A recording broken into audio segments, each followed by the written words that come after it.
Welcome to Decision Making episode number 1. And the topic for today is how to be a smart consumer, which is knowing before you buy.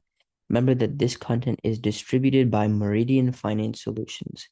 So today we're diving into a skill that's relevant to literally every single person here, which is how to be a smart consumer. Being a smart consumer is about making informed decisions so that you get the best value for your money. It's not just about being frugal or saving a buck. It's about thinking before you spend, comparing your options, and steering clear of unnecessary risks. In today's world where we're bombarded with ads, sales, and limited time offers, this skill is as important as ever. So, why does this matter? Why should you care about being a smart consumer? First of all, it helps you avoid wasting money on low quality or overpriced items. Think of it like avoiding a bad in-game purchase. You don't want to spend your gear or gold on gear that breaks after one battle. Second, it protects you from scams and misleading advertising. Some deals aren't really deals, they're traps designed to make you spend without thinking. Third, it helps build your confidence in making financial decisions. The more informed decisions and choices that you make, the more control you'll feel over your money. And finally, it ensures your purchases match your needs and your goals, not just your impulses in the moment. This will make sure that you can keep on saving money for the real, true goals that you have and not just for limited time things. So, step one, identify the need. The first step to being a smart consumer is figuring out whether you actually need what you're about to buy. Ask yourself, do I really need this or do I just want it? A need is something that supports your daily life or goals. A want is something that's nice to have but not essential. Then clarify the problem you're trying to solve. For example, if you're looking to buy a new phone, is it because your current phone is broken or because you want just the latest model? Lastly, decide if it's the right time to buy or if it can wait.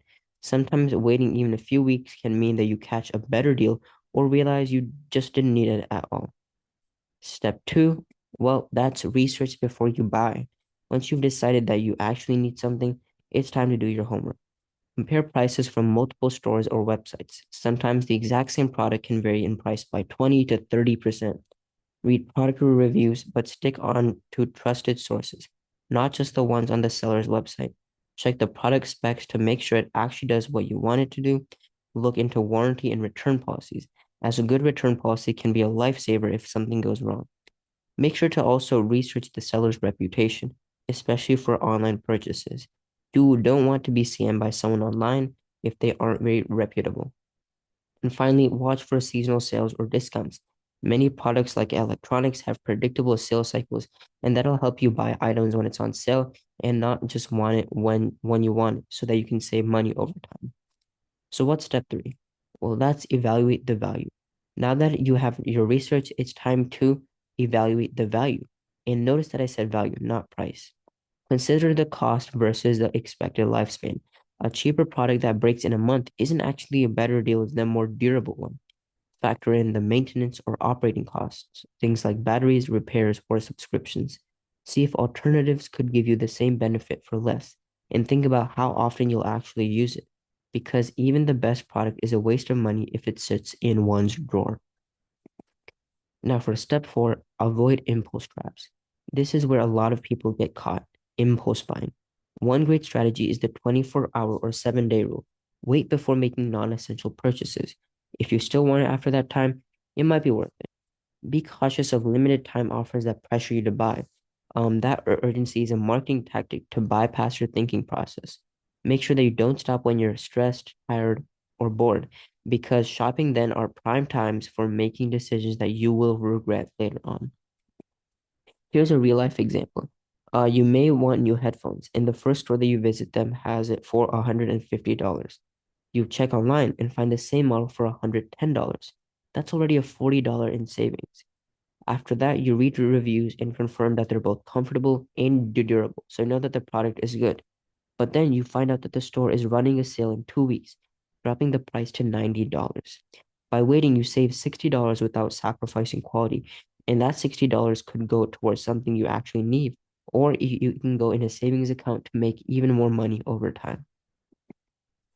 And here are some common misconceptions about saving money and being a smart consumer.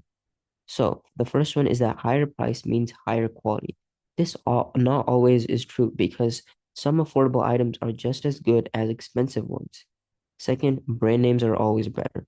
Well, actually, plenty of generic brands perform equally well and are even better because they aren't as pricey. Third is that a sale means it's a good deal. This is only if you actually needed the item in the first place. And finally, reviews are always honest. This isn't true because some are fake or paid, and so that we need to learn how to spot the signs for this. Now, your challenge for this week is to think of one purchase you're considering right now. Research at least three alternatives. Compare features, price, and quality. Then decide if you still want it. And if you do, figure out the price you're willing to pay. By practicing this process, you'll train yourself to make better choices, save money, and feel more confident as a consumer. Now, just to close this video off, remember that being a smart consumer isn't about never spending. It's about spending with intention. Every purchase you make is a choice about how you use your resources. Make that choice wisely, and your money will work for you, not against you.